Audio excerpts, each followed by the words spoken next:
누가복음 19장 말씀입니다.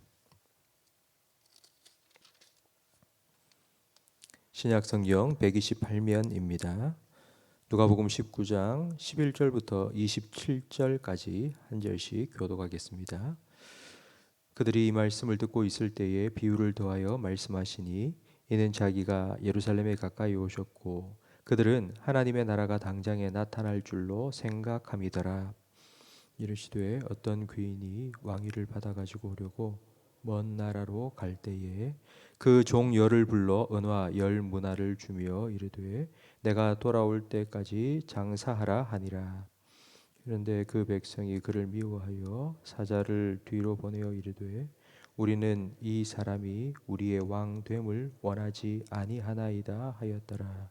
귀인이 왕위를 받아 가지고 돌아와서 은화를 준 종들이 각각 어떻게 장사하였는지를 알고자 하여 그들을 부르니 그 첫째가 나와 이르되 주인이여 당신의 한 문화로 열 문화를 남겼나이다.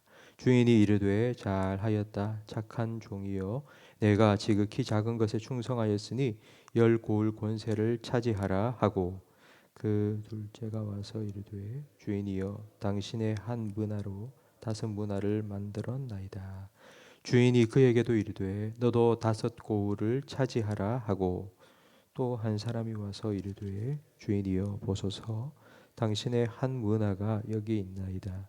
내가 수건으로 쌓아두었었나이다. 이는 당신이 엄한 사람인 것을 내가 무서워함이라. 당신은 투지 않은 것을 취하고 심지 않은 것을 거두나이다. 주인이 이르되 악한 종아 내가 내 말로 너를 심판하노니 너는 내가 두지 않은 것을 취하고 심지 않은 것을 거두는 엄한 사람인 줄로 알았느냐. 그러면 어찌하여 내 돈을 은행에 맡기지 아니하였느냐.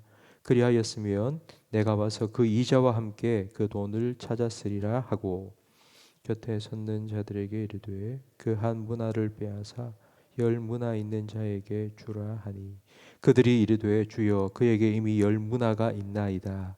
주인이 이르되 내가 너희에게 말하노니 무릇 있는 자는 받겠고 없는 자는 그 있는 것도 빼앗기리라. 함께 읽습니다. 그리고 내가 왕됨을 원하지 아니하던 저 원수들을 이리로 끌어다가 내 앞에서 죽이라 하였느니라.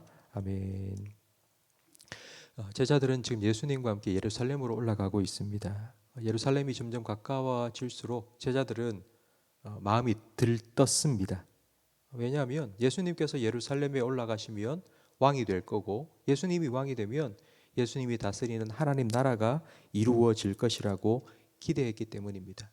하지만 우리가 잘 알고 있듯이 그리고 제자들도 알고 있듯이 예수님은 예루살렘에 올라가시는 이유가 왕이 되기 위해서가 아니라 십자가를 지기 위해서입니다. 예수님께서는 세 번이나 제자들에게 인자가 예루살렘에 올라가서 고난을 받고 죽임당하고 3일 만에 다시 살아날 것이라고 말씀해 주셨습니다. 그런데도 제자들은 헛된 기대를 가지고 있습니다. 그 잘못된 기대를 바로잡아 주시기 위해서 예수님께서는 한 비유를 들려주십니다. 한 귀인이 왕위를 받기 위해 먼 나라로 떠납니다. 그 전에 종 10명을 불러서 한 문화씩을 나누어 주었습니다. 한 문화는 석 달치 월급 정도 되는 돈입니다. 그러니까 석 달 월급을 가불해 준 것입니다. 그리고는 내가 다시 돌아올 때까지 너는 이 돈을 가지고 장사를 해라 하고 명령을 하고 떠났습니다. 그런데 오늘 본문 4절 말씀에 보니 14절 말씀에 보니 그가 왕이 되어서 돌아와 다스릴 백성 중에서 그를 미워하고 싫어하는 사람들이 있었습니다. 그래서 우리는 이 사람이 왕이 되는 걸 원치 않습니다라고 반대 서명을 전부 다 받아서는 그 사람보다 먼저 앞서 왕위를 줄 그 나라에 보내어서 사람을 보내어서 반대한다는 것을 표한 것입니다. 이 비유는 예수님 당시에 실제 일어났던 한 사건을 배경으로 한 것입니다. 유다는 그 당시 로마의 식민지였습니다. 그러니까 유다의 왕이 되기 위해서는 로마 황제의 임명을 받고 로마까지 가서 로마 황제로부터 왕위를 받아와야 했습니다. 그때 유다의 왕이었던 헤롯은 로마까지 갔다가 거기에서 왕위를 받고 돌아오는데 헤롯이 왕이 되는 걸 반대하는 사람들이 많이 있었습니다. 그래서 유대인들은 헤롯보다 먼저 로마에 사람을 보내서 우리는 이 헤롯이 우리의 왕이 되는 걸 싫어합니다, 반대합니다 라고 상소를 올렸습니다. 그러나 헤롯은 왕위를 받고 돌아왔습니다. 그리고는 자기를 반대했던 3,000명의 유대인들을 아주 잔인하게 죽였습니다. 27절 말씀에 나온 것처럼 내가 왕됨을 원하지 아니하던 저 원수들을 이리로 끌어다가 내 앞에서 죽이라. 그러니까 이 일들이 실제로 일어난 것입니다. 여러분, 이 비유를 통해서 예수님께서는 자기가 예루살렘에 올라가는 이유가 왕이 되기 위해서가 아니라 왕위를 받기 위해, 떠나기 위해서 올라간다고 말씀해 주신 것입니다.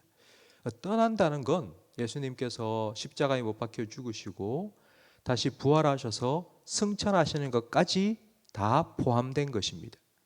그러면 예수님께서 왕위를 받아 다시 돌아오십니다. 그럼 예수님께서 왕이 되어 돌아오는 건 바로 재림을 의미합니다. 15절 이하에는 예수님 재림하신 이후에 예수님께서 무엇을 하실 것인지 계속하여 비유로 말씀해 주고 있습니다. 15절에 보니 귀인이 왕위를 받아가지고 돌아와서 은화를 준 종들이 각각 어떻게 장사하였는지를 알고자 하여 그들을 다 불러서 그들에게 이제 점검하고 결산합니다. 10문화를 남긴 종이 있는데 그 10문화 남긴 종에게는 10고을 권세를 맡겼고 5문화를 남긴 종에게는 5고을을 다스릴 권세를 맡겼습니다. 뭐 시장을 삼고 도지사를 삼고 뭐 구청장을 삼았다, 뭐 이런 의미입니다. 그런데 그 중에 한 종이 자기가 준 한 문화를 그대로 가지고 왔습니다. 그리고는 하는 말이 21절 말씀에 당신이 엄한 사람인 것을 내가 무서워함이라. 당신은 두지 않은 것을 취하고 심지 않은 것을 거두는 사람입니다. 혹시 내가 장사하다가 장사를 잘 못해서 이 한 문화까지 다 날려버리면 그 뒷감당 어떻게 할 겁니까? 그래서 내가 이걸 수건에 싸두었다가 그대로 가지고 왔습니다 라고 말했습니다. 이 말을 들은 주인의 반응이 22절에 나옵니다. 주인이 이르되 악한 종아, 내가 너의 말로 너를 심판한다. 정말 네가 나를 엄한 사람으로 알았다면 나는 손가락 까딱하지도 않고 종에게 돈을 맡겨 돈을 벌어오라고 시킨 그런 악한 주인이었다면, 그렇게 네가 나를 알았다면 장사하기 싫으면 은행에라도 맡겨야 될 거 아니냐. 그래서 이자라도 나한테 가지고 와야 될 거 아니냐. 네 말하고 네 행동하고 다르다. 지금 주인은 그렇게 책망한 것입니다. 여러분, 이 주인이 화낸 이유는 돈을 많이 가지고 오지 않았기 때문이 결코 아닙니다.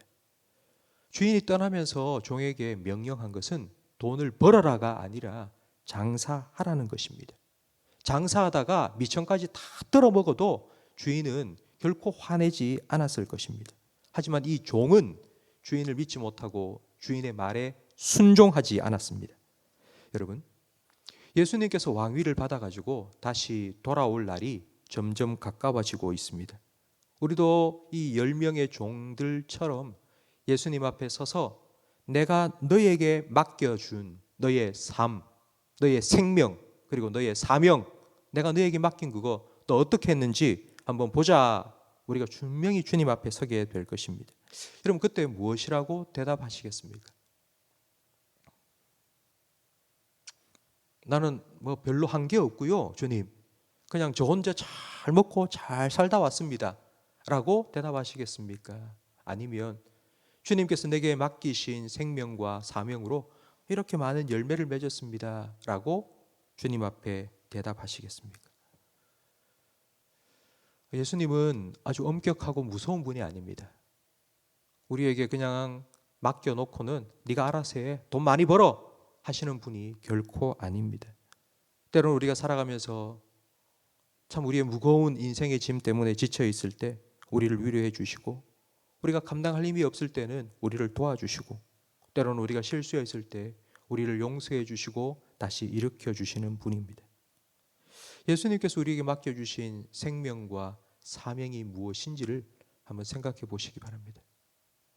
가정에서는 부모로서, 그리고 세상에서는 직장인으로서, 그리고 또 학생으로서, 또 교회에서는 주님께서 맡겨주신 많은 직분이 우리에게 있습니다. 주님 앞에 설 그날이 언제인지 우리는 알 수 없습니다. 그러나 그날까지 우리는 게으르지 말고 충성되이 우리가 무슨 일을 하든지 죽게 하듯이 이 일을 잘 감당해 나가야 합니다. 그래서 우리 모두 다, 저와 그리고 여러분 모두 주님 앞에 섰을 그때에 착하고 충성된 종이다 라고 주님의 칭찬을 들을 수 있기를 주님의 이름으로 축원합니다. 기도하겠습니다. 우리에게 생명 주시고 사명도 맡겨주신 하나님,